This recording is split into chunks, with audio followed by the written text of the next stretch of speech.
Assalamualaikum class, I'm your teacher Laiba here. So, today I brought some new lectures for you all.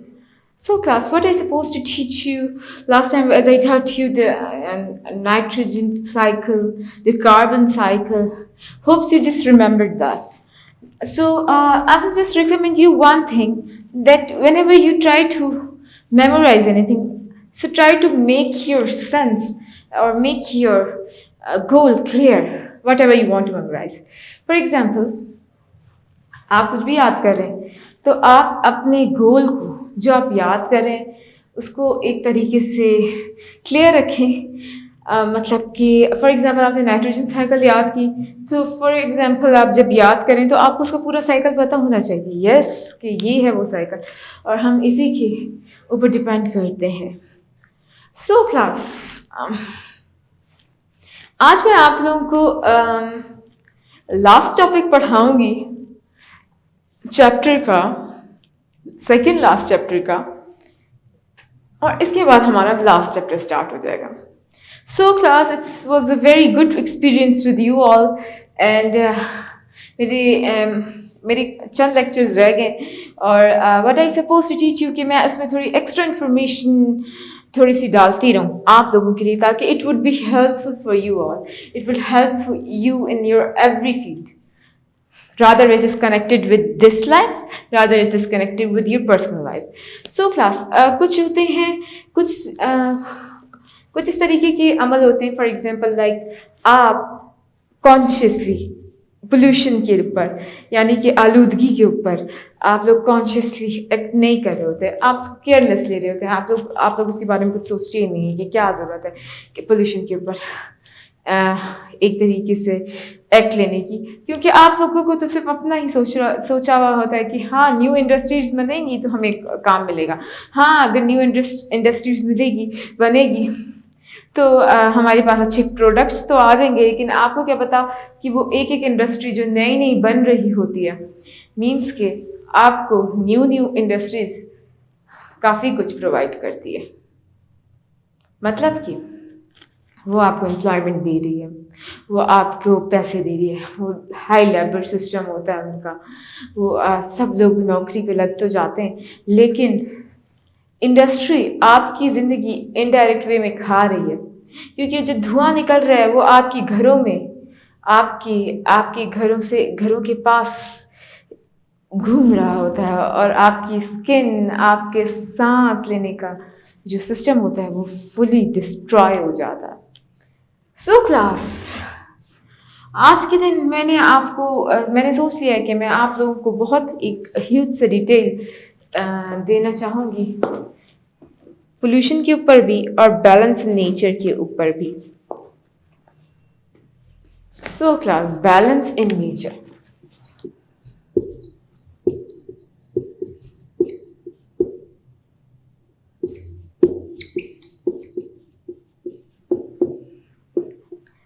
Balance हम तवाज़ुन को कहते हैं। आप लोगों को तवाज़ुन का मतलब पता होगा, यानी कि अगर मैं यहाँ 10 एक तराजू है उसके ऊपर मैं एक ऑब्जेक्ट रखती हूँ,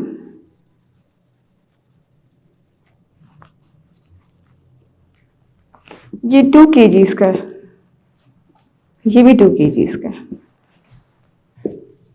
यानी ये दोनों बराबर तो हैं, तो ये एक तरीके का बैलेंस कायम कर रहे हैं, यानी तवाज़ुन इनका जो वज़न है वो इक्वल है, वो परफेक्ट है और एक तरीके से बैलेंस जो कायम कर रहे हैं ये हमारे लिए भी अच्छा है, आप लोगों के लिए भी अच्छा है। सो क्लास मैं अभी आपको बैलेंस इन लाइफ के बारे में बताऊंगा। An ecosystem is a self-system except for energy, light. It does not require anything from outside. Ecosystem एक अपने आप में एक परफेक्ट सिस्टम है, इसको कोई ज़रूरत नहीं है कि कोई और चीज़ इसके अंदर फर्दर ऐड हो जाए और इसको यूटिलाइज करे या इसकी फीचर्स को इन्हेंस कर ले। The system is capable of maintaining itself because it is delicate but complex. इसके अंदर ये बताया है कि सिस्टम बहुत ज़्यादा कॉम्प्लेक्स है और बहुत ज़्यादा टू द पॉइंट है। आप लोगों को हर चीज़ टू द पॉइंट मतलब कि समझ में आ जाती है, तो इसलिए आप लोगों को कोई सी एक्स्ट्रा चीज़ की इसमें ज़रूरत नहीं है। अल्लाह ताला की नेचर में आपके पास सब कुछ अवेलेबल है। एक इंसान रोबोट तो बना सकता है, एक इंसान जाली चीज़ तो बना सकता है, बट रिमेंबर वन थिंग कि एक इंसान कभी भी दूसरा इंसान नहीं बना सकता। किस तरीके से? रूह फूंकने का काम सिर्फ और सिर्फ खुदा का है। इसलिए नेचर का भी सिर्फ खुदा का काम है। खुदा ही नेचर को ताकत देता है और खुदा ही नेचर बनाता है। सो एक एग्जाम्पल, आप बीज तो लगा देते हैं, लेकिन अगर खाद फर्टाइल नहीं हो तो भी कुछ नहीं, मतलब कि तो भी आपको खाद फर्टाइल नहीं हो तो भी आप एक बात याद रखें कि आपका वो जो पौधा लगाया हुआ होता है उसका कोई फायदा नहीं होता।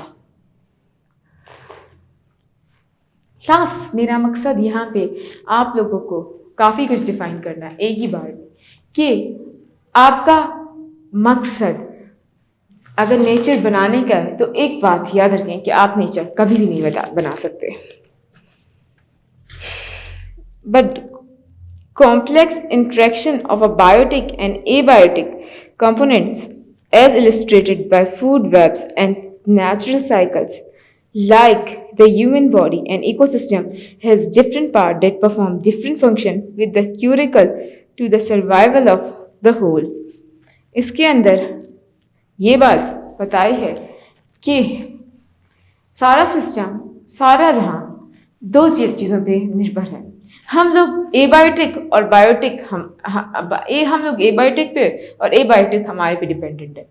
बात ये है कि इंसान है इस दुनिया में तो हम नामुकम्मल है पानी, हवा, खुराक, इन सब चीज़ों की। सो वो एबायोटिक चीज़ें हैं जो जिंदा नहीं है, और बायोटिक जो हम खुद हैं, यानी कि पूरी स्पीशी एक दूसरे के बगैर, सारी कायनात एक दूसरे की मदद के बगैर अनइक्वल है।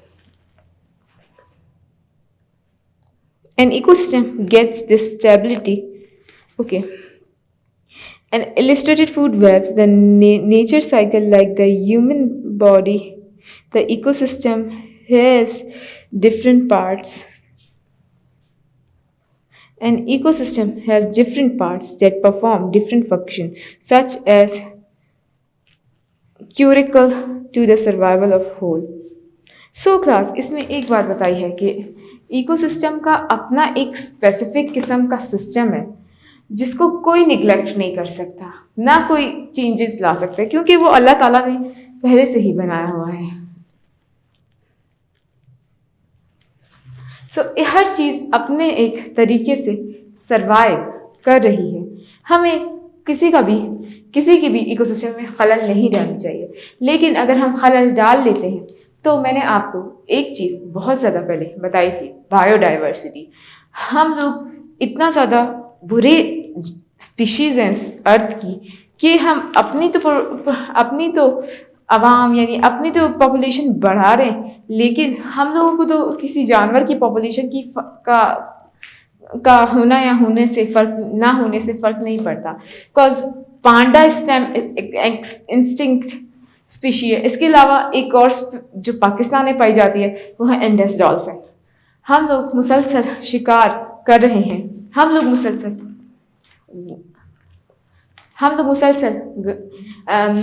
इंडस डॉल्फिन्स की जान की परवाह किए बगैर उनको खुराक का हिस्सा बना हुआ। सो वो एक वाहिद ऐसी स्पीशी है जो सिर्फ पाकिस्तान में पाई जाती है और वो यहाँ पे भी इंस्टिंक्ट हो रही है। All nature ecosystem are stable. They maintain a state of balance called equilibrium. So, ecosystem पूरा का पूरा दुनिया का निज़ाम या एक जगह का निज़ाम स्टेबल है, यानी अल्लाह ताला ने इस पे बैलेंस पहले से ही डाला हुआ है। If ecosystems are not balanced, they do not survive. An ecosystem gets this stability from the maze of interaction that link its parts. So ecosystem एक तरीके से स्टेबिलिटी कायम किए हुए है और चीज़ें एक दूसरे से इंटरेक्ट कर रही हैं और उसके पार्ट्स एक दूसरे से के बगैर नहीं एग्जिस्ट कर सकते. सो इकोसिस्टम अपने आप में एक स्टेबल इन्वायरमेंट है. A distribution in one part of ecosystem, the temperature change into a colder climate. It is counteracted by the changes into the part of the ecosystem, such as the adaptation to the cold weather. This disrupted the ecosystem and returns the state of equilibrium. So class, आपको एक system का तो पता ही होगा, वो है climatic system. जैसा कि कोयटा में मौसम सरमा और मौसम गर्मा दोनों आ गया. सर्दी भी आती है, गर्मी भी आती है. तो एक इनका स्पेसिफिक टाइम पीरियड है. यानी आपको मार्च, अप्रैल, मई, जून, जुलाई, अगस्त तक गर्मी मिलेगी. फिर सितंबर, अक्टूबर, नवंबर, दिसंबर आपको सर्दी मिलेगी. सो 6 मंथ का एक तरीके से बैलेंस अल्लाह ताला ने कायम किया हुआ है. फॉर एग्जांपल अगर यहाँ सर्दी होती है तो यहाँ से जो हमारे से दूर मुल्क यानी यूरोपियन मुल्क है तो वहाँ पे गर्मी होगी और वहाँ पे अगर गर्मी होगी तो यहाँ पे सर्दी होगी. सो हम लोग डायरेक्टली इनडायरेक्टली इस तरीके से कनेक्टेड है कि एक दुनिया का तरफ गर्मी की तरफ है तो एक दुनिया की तरफ सर्दी की तरफ है. ठीक है. सो क्लास, इसमें ये बात भी बताई गई है कि हर चीज़ इक्विलिब्रियम में मूव कर रही है. एक बात याद रखें, आप लोग चलते भी इक्विलिब्रियम की मदद से ही हैं. So the major distribution and dynamic change in the ecosystem adjusts the new condition, and some disruption can destroy whole ecosystem. The new ecosystem will develop to replace one destroyed. It's very difficult to understand every detail of how often an ecosystem functions. We understand the changes in the part of a system called trigger changes in all the part, but we cannot always predict how the changes in one part of the ecosystem will affect to another part. At present, a species are becoming extinct at faster rate. Earth's known history, the cause of extinction is the human activity, and human is also replacing another stresses such as pollution, deforestation, global environment, and without knowledge the consequences, and how will the consequences that feature the generation and the global ecosystem in which they live.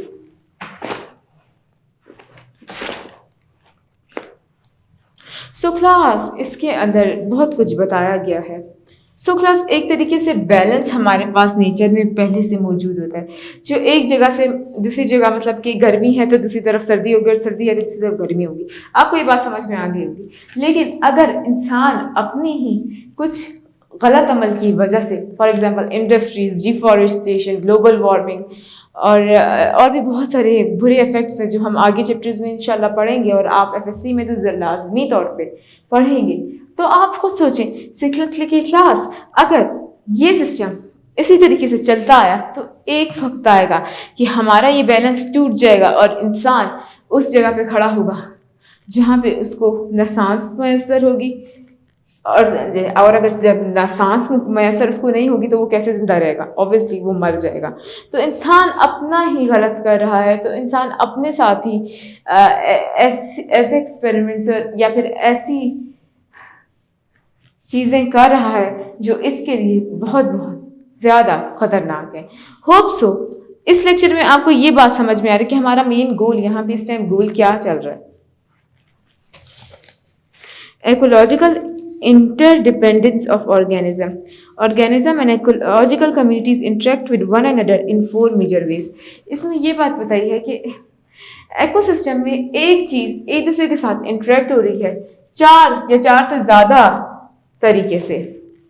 In one organism, by its activities may benefit itself while harming the other.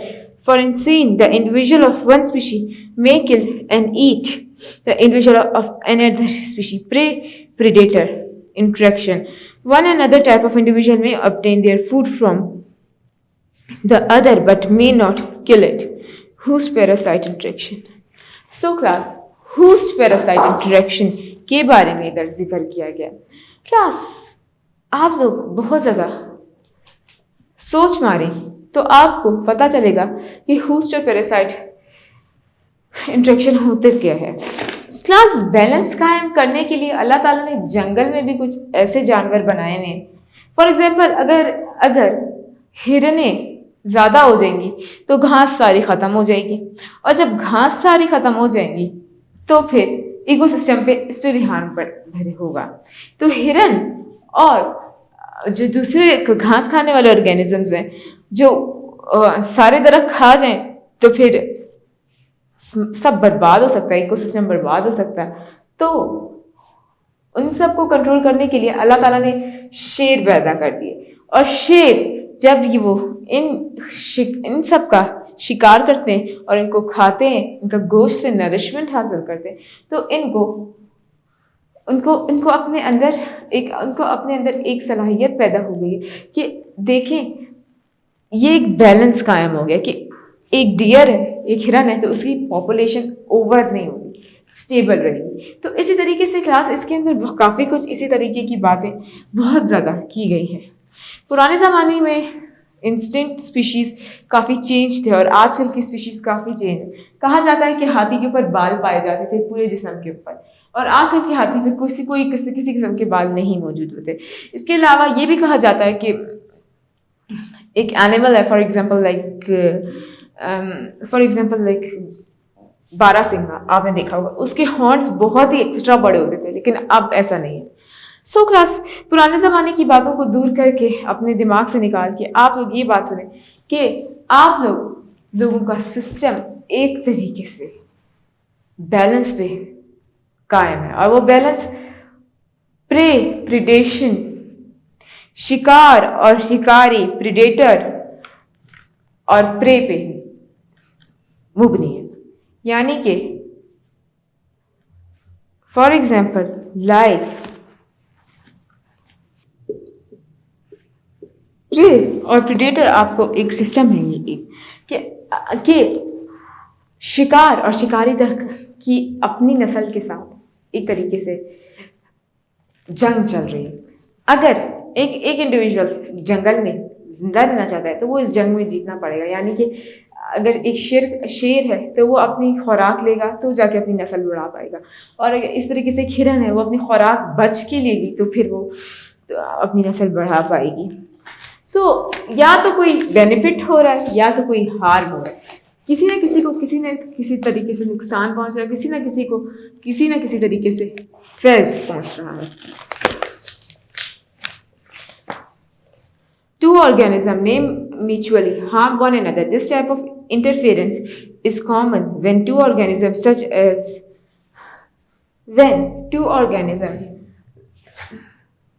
use some resources and the resources are insufficient to supply their combined needs.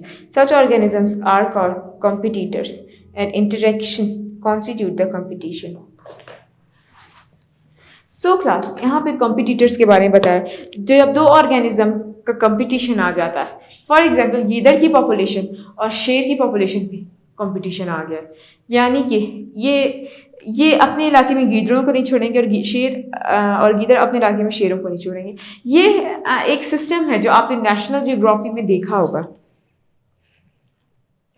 तो ये एक तरह की एक interaction होती है animals की एक दूसरे में. इसी तरीके से यहाँ पे भी हमारे यहाँ ये सिस्टम बहुत ज़्यादा है. एग्जाम्पल ये है कि हम पाकिस्तानियों को किसी और मुल्क में बगैर वीज़े के नहीं छोड़ा जाएगा.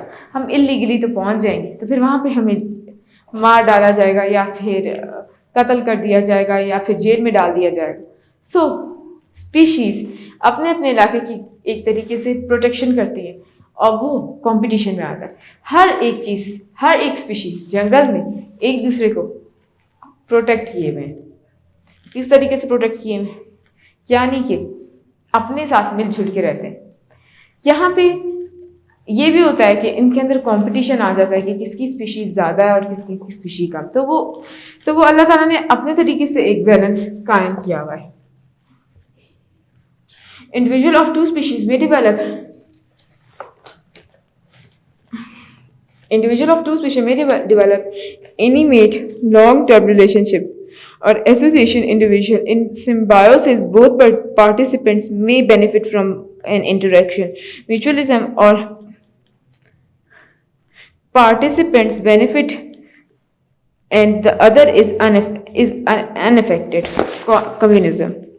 So mutualism, कम्युनिज्म और सिम्बायोसिस, इसके अलावा ये चीज़ें आपको एक तरीके से डिटेल में अलग अलग करके बताई गई है कि 1, 2 या 3 या 4 ऑर्गेनिज्म एक दूसरे के साथ किस तरीके से किस मैनर में रहते हैं।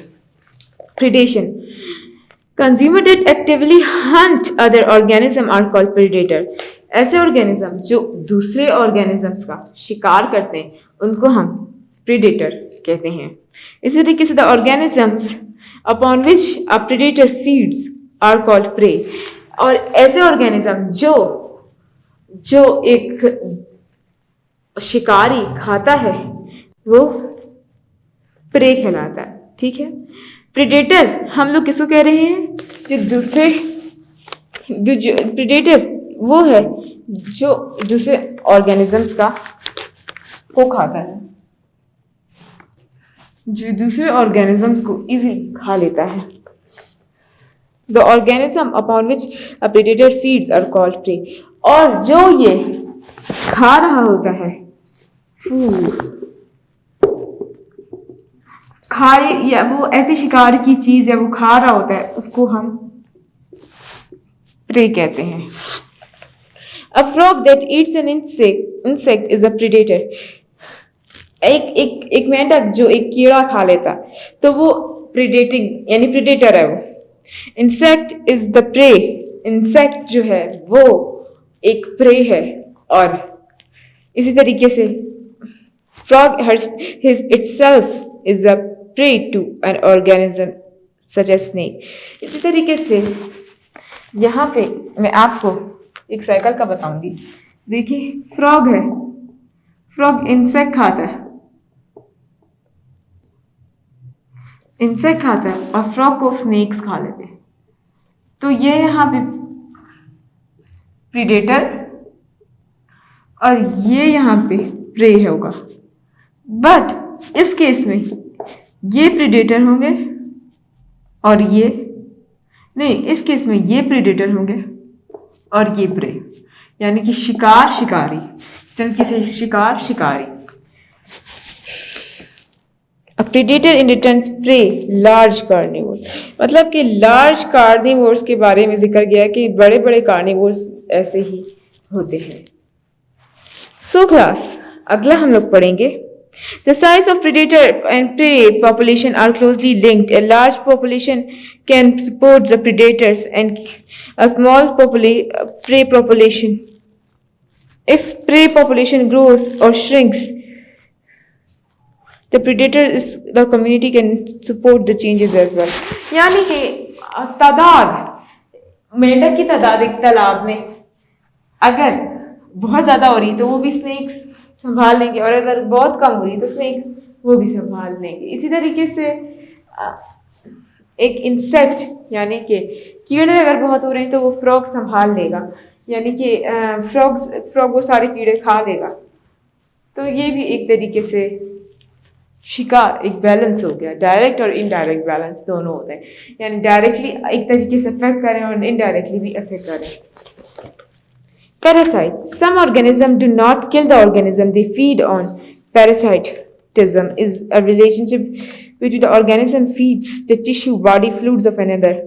So, इसमें ये होता है कि पैरासाइटिज्म में वो जो ऑर्गेनिज्म होता है अगर वो किसी की बॉडी पे लग जाए तो वो खून या टिश्यूज खाएगा, उसको मारेगा नहीं, वो उसके मरने के चांसेस कम है। इसमें एक तरह का स्पीशी का रिलेशन होता है, यानी कि होस्ट एक होता है और उसके ऊपर अगर कोई चीज़ लग जाती है तो फिर वो खून ब्लड सक करती है। ये एक लिवर फ्लूक और टैप फॉर्म में आम है। हम लिवर फ्लूक, टैप फॉर्म, ये सब लोग हैं क्या, ये किस फैमिली से हैं, ये किस तरीके से अपना शिकार लेते हैं, जो ऐसे जानवर हैं जो आपने शायद सुने भी ना हो, तो वो हम इसी चैप्टर के आखिर में ज़रूर पढ़ेंगे। A population size of a parasite is closely related to the population of its hosts. So, class इसमें ये बताया है कि पैरासाइट की पॉपुलेशन होस्ट की पॉपुलेशन के साथ डायरेक्टली लिंक्ड है। यानी कि कितनी पॉपुलेशन होगी एक होस्ट की और कितनी पॉपुलेशन होगी एक पैरासाइट की, वो दोनों एक दूसरे से बहुत अच्छी तरीके से डायरेक्टली लिंक है। A large host population can support more parasite. और अगर बहुत ज़्यादा होस्ट होंगे तो वो मतलब कि शिकारी बहुत ज़्यादा होंगे तो होस्ट वो कहलाते हैं, और तो पैरासाइट्स भी ज़्यादा होंगे। और इस तरीके से क्वांटिटी में एक बैलेंस, पॉपुलेशन में बैलेंस अल्लाह ताला की तरफ से कुछ दिया हुआ है जो होस्ट और पैरासाइट्स के दरमियान में है। So, parasites thrive in the covered populations because the parasite can find new host easily. इसमें ये बताया कि पैरासाइट्स इजीली नए होस्ट शिकारी ले लेते हैं, और वो एक अमल होता है कि वो एक बॉडी से अटैच होकर दूसरी बॉडी तक अटैच होता है।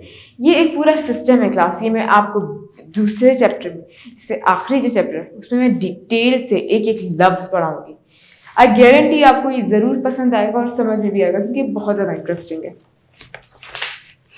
सो क्लास अब हम पढ़ेंगे कंपटीशन।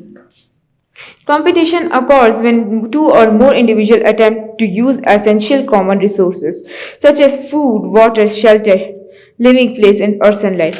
ये होता है कि अगर एक जगह पे बहुत सारे लोग आ गए हों, फॉर ज़्यादा स्पीशीज आ गए और वो खुराक, पानी और खाने पीने की चीज़ों को स्टेबल रखना चाह रहे हो, या खाने पीने की चीज़ों को एक जगह पे रखना चाह रहे हो, तो उसके लिए भी कुछ एग्जाम है। कंपटीशन जब बढ़ जाता है, जब पानी कम हो और पीने वाले ज़्यादा हो, तो वो एक कंपटीशन के अंदर आ जाता है।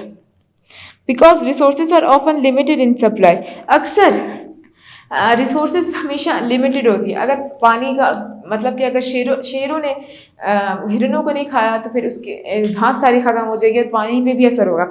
जैसे कि हो सकता है कि जंगल में कभी पानी नहीं आया और तो ऑर्गेनिज्म को खुराक कहाँ से मिलेगी या पानी कहाँ से मिलेगा, तो वो एक तरीके से डायरेक्टली इनडायरेक्टली कंपटीशन की तरफ ही आते हैं।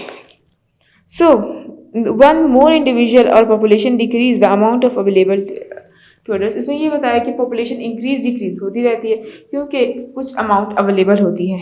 Competition can occur among individual with in a population. The intraspecific competition between the interspecific competition. So class इसके अंदर इंट्रास्पेसिफिक और इंटरस्पेसिफिक कंपटीशन के बारे में बताया गया है। जब एक ही जैसी स्पीशी यानी एक ही जैसी ऑर्गेनिज्म में कंपटीशन आए तो इंट्रास्पेसिफिक कहलाएगा, और इंटरस्पेसिफिक कंपटीशन डिफरेंट ऑर्गेनिजम्स पे आएगा। Intraspecific competition may result in reduced growth reproductive rates for some individual. इसमें ये भी हो सकता है इंट्रास्पेसिफिक के अंदर ये रिजल्ट भी आ सकते हैं कि पैदाइश जानवरों की कम हो गई हो, और इसके अलावा ये भी आ सकता है कि exclude some better individual from better environments. So वो ऑर्गेनिजम्स जो एक जगह पे रह रहे हैं वो हो सकता है माइग्रेट कर गए हो किसी और जगह पे, तो भी इंट्रास्पेसिफिक कंपटीशन को यहाँ आमद आ सकती है। Cause the death of individual due to non availability of resources. और कभी हो सकता है कि ऑर्गेनिज्म जो अगर पानी एक जगह पे ख़त्म हो गया तो सारे वो मर गए हो, तो कंपटीशन यहाँ पे आ रहा होता है। सो क्लास अब हम पढ़ेंगे symbiosis. A relationship where two species live closely together is called symbiosis. A symbiosis is a relationship that benefits one species neither help or harm each other is called commensalism. Commensalism के अंदर ये बताया है कि सबसे पहले symbiotic किस हो गए। सिम्बायोसिस यानी दो स्पीशीज अलग अलग स्पीशीज एक दूसरे के साथ हंसी खुशी रह रही हो। एक तरीके से इसको भी डोरदानी कैटेगरीज में डिमॉन्स्ट्रेट मतलब के अलग अलग किया है, वो है कॉमेंसलिज्म। कॉमेंसलिज्म जिसमें कोई ऑर्गेनिज्म एक दूसरे को उतना तकलीफ पहुंचाती है ना कुछ अफेक्ट करती है, बस एक दूसरे के साथ रह रही होती है, तो ये कॉमेंसलिज्म है। Lichens and other epiphytes growing on the trees are the example of commensalism. So epiphytes के बारे में बताया है, जो ट्रीज के आसपास वो हो रहे होते हैं, उग रहे होते हैं, तो ये कॉमेंसलिज्म की एग्जाम्पल है। Branches attach to the back of whales, turtles take free ride for better feeding place. Okay, और टर्टल्स अक्सर ब्लू व्हेल की या किसी भी व्हेल की दुम पे बैठ जाते हैं और फ्री राइड लेते हैं ताकि वो एक जगह से दूसरी जगह चले जाएं और खुराक भी फ्री आ जाए उनके पास। A symbiotic relationship in which both species can benefit is called mutualism. एक और रिलेशनशिप है जिसको हम बोथ स्पीशीज यानी कि दोनों स्पीशीज एक दूसरे को ना तकलीफ पहुंचा रही होती है ना हार्म पहुंचा रही होती है, एक दूसरे के साथ हंसी खुशी रह रही होती है, बट वो एक दूसरे को फायदा जरूर पहुंचा रही होती है। कॉमेंसलिज्म में कोई फायदा नहीं था, लेकिन म्यूचुअलिज्म में फायदा था। Relation between the flowers and insect that pollinate them. मैंने पिछले चैप्टर्स में आपको ये बताया था कि शहद की मक्खी उस एक फूल के साथ गलत नहीं करके जाती, वो उसकी ज़रूरत होती है, वो नेक्टर लेके तो चली जाती है, लेकिन इसके अंदर बहुत कुछ दे जाती है, यानी इसको पॉलिनेट करके चली जाती है। सो ये एक पॉजिटिव इफेक्ट है इसके लिए। The flower provides the insect food and nectar from the in return. Okay, zooflagellates living in the guts of terminates of another example, mutualism. Zooflagellates secrete the enzyme to digest the cellulose and terminate. Zooflagellates in return absorb and prepare food to the gut. Microrhizae, lichens, and nitrogen-fixing bacteria, root noodles, and leguminous plants are another example of it. Mutualism की बहुत ज़्यादा examples हैं, बहुत ज़्यादा types हैं. Microrhizae, lichens, एक example यहाँ पे इनकम्प्लीट सी दी हुई है, ये कि एक बैक्टीरिया पाया जाता है गाय के पेट में जो सेलुलस यानी दरख्त की छाल को चबाने और हजम करने की के लिए मदद करता है। तो वो बैक्टीरिया उसकी मैदे में आराम से सुकून से रह रहा होता है, वो उससे खुराक भी हासिल करता है और नरिशमेंट भी हासिल करता है, इसी तरीके से वो उसको हजम करके भी दे रहा होता है। तो ये एक बहुत बहुत सेफ यूजेज है एक गाय के लिए। सो क्लास, आज के लेक्चर में मैंने सिम्बायोसिस, म्यूचुअलिज्म, कम्युनिज्म के बारे में बहुत कुछ बताया। होप सो आज का लेक्चर आपको क्लियर हो। ये एक लेक्चर बहुत इजी था, इसमें कुछ सब कुछ इम्पोर्टेंट तो था, लेकिन कुछ ऐसी चीज़ें भी थी जो आप लोगों के लिए नहीं हो सकता है न्यू चीज़ें आपको पसंद आई हो। फिर मुलाकात होगी अगले लेक्चर में। अल्लाह हाफिज़।